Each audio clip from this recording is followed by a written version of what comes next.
صوفیاء کرام کا ایک طرز عمل یہ ہے کہ وہ جب کوئی بات سمجھاتے ہیں، بات کرتے ہیں، تو ان کا پہلا فکرہ، ان کی پہلی بات آسانی سے سمجھ نہیں آتی، لیکن جب کوئی بندہ غور کرتا ہے، اس کے اندر جھانکتا ہے، تو حیرت زدہ ہو جاتا ہے۔ یہ صوفیاء کرام کا کمال ہے۔ صوفیاء کرام کی جو طرز تربیت تھی، جو طرز علم تھا، اس سے فقیر نے متاثر ہو کے چند الفاظ لکھے ہیں، سماعت فرمائیں۔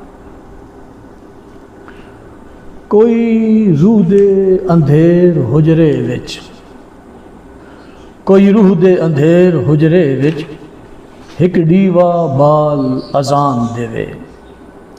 کوئی روح دے اندھیر حجرے وچ، ایک ڈیوا بال اذان دیوے۔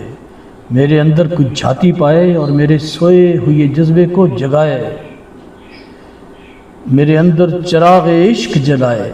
کوئی روح دے اندھیر حجرے وچ، ایک ڈیوا بال اذان دیوے۔ پھر وضو کرا کے رگ رگ نو، پھر وضو کرا کے رگ رگ نو، صف بنوا تکبیر پڑے۔ میری رگ رگ کو وضو کرائے، میری سوچوں کو، میرے دل کو، میرے جسم کو، میرے ہاتھ پاؤں کو، انہیں پاکیزہ کر کے پھر صف بنوائے ان کی۔ پھر وضو کرا کے رگ رگ نو، صف بنوا تکبیر پڑے۔ عقل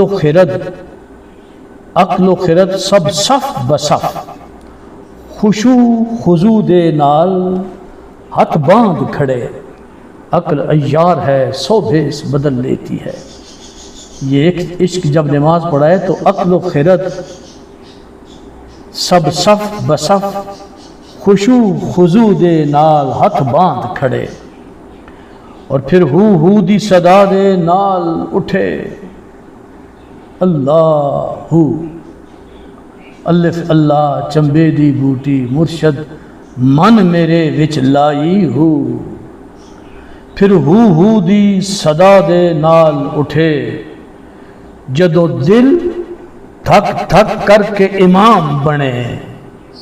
جدو دل دھک دھک کر کے امام بڑے۔ پھر ہو دی صدا دے نال اٹھے، جدو دل دھک دھک کر کے امام بنے۔ اور اے طاہر ویر نفس نو کر قربان کڑے۔ اے طاہر ویر نفس نو کر قربان کڑے، متا سوہنا وہڑے آن وڑے۔ کوئی روح دے اندھیر حجرے وچ، ایک ڈیوا بال اذان دے۔ بہت شکریہ جی، طاہر فرام اٹک۔